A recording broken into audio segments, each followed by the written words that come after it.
6 langkah praktis. Ya, Bapak bisa lakukan di rumah mulai hari ini. Langkah pertama, mulai hari ini jangan makan malam, Pak. Ya. Ala bisa karena biasa. Memang awalnya sulit, yang sudah kebiasaan makan malam itu sulit. Alasannya nanti nggak bisa tidur, Dok. Betul ya?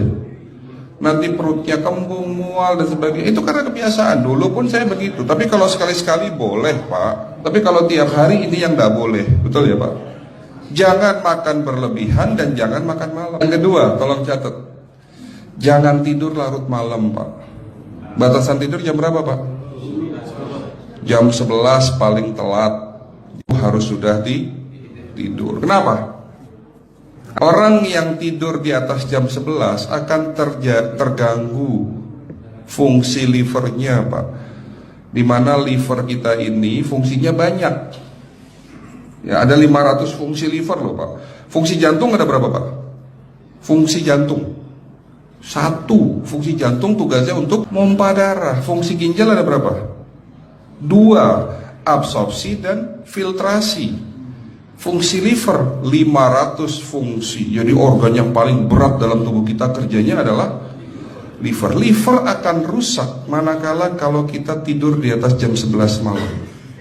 Berarti 500 fungsi liver bisa rusak, Pak. Ini salah satu penyebab diabetes. Bukan hanya kerusakan pankreas, tapi rusaknya liver bisa jadi penyakit diabetes, Pak.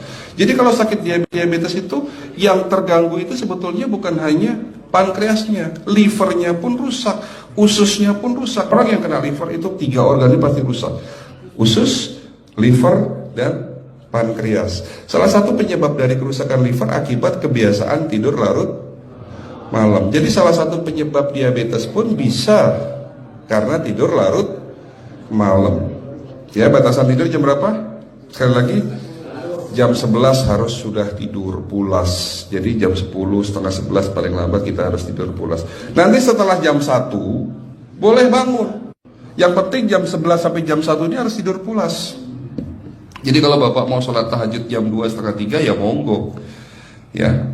Oke, itu yang kedua. Yang ketiga, air putih, Pak, dijaga 2 liter sehari. Bagaimana cara minumnya yang baik?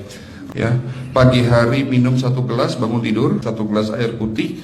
Sebelum mandi nanti, Pak, minum air hangat. Kalau Bapak mandinya pakai air dingin boleh, tapi sebelum mandi minum air hangat biar tubuh kita ini jangan terlalu dingin di saat kita kena air dingin. Sampai maghrib pastikan 2 liter sudah masuk dalam tubuh kita. Malam mau tidur, tolong perhatikan Ibu ya, malam mau tidur jangan banyak-banyak minum. Nggak boleh minum malam itu segelas sampai 2 gelas mau tidur. Cukup seteguk 2 teguk saja.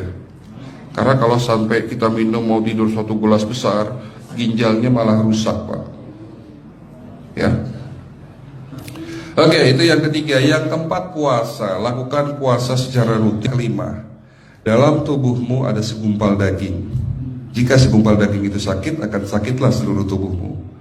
Dan jika segumpal daging itu rusak, akan rusaklah seluruh tubuhmu. Apa itu segumpal daging? Segumpal daging itu adalah hati. Kalau ada hati kita, roh kita, jiwa kita, perasaan kita.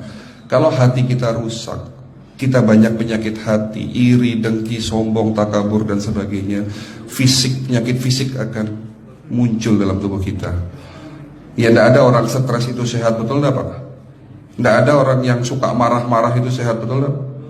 Jadi itu langkah ke-5. Langkah 1 sampai langkah ke-5 sifatnya individual. Bapak bisa lakukan sendiri di rumah. Tapi langkah ke-6 ini butuh bantuan pihak dokter atau rumah sakit. Kira-kira langkah ke-6 apa, Pak? Lakukan pemeriksaan sebelum sakit. Jadi periksa itu jangan nunggu sakit baru periksa. Nah, lakukan pemeriksaan supaya kita tahu, supaya kita kenal. Gitu ya, Pak. Terakhir dari saya, lakukan pemeriksaan sebelum terlambat. Ini pesan saya dan pesan seluruh dokter di dunia sebetulnya. Lakukan pemeriksaan sebelum terlambat.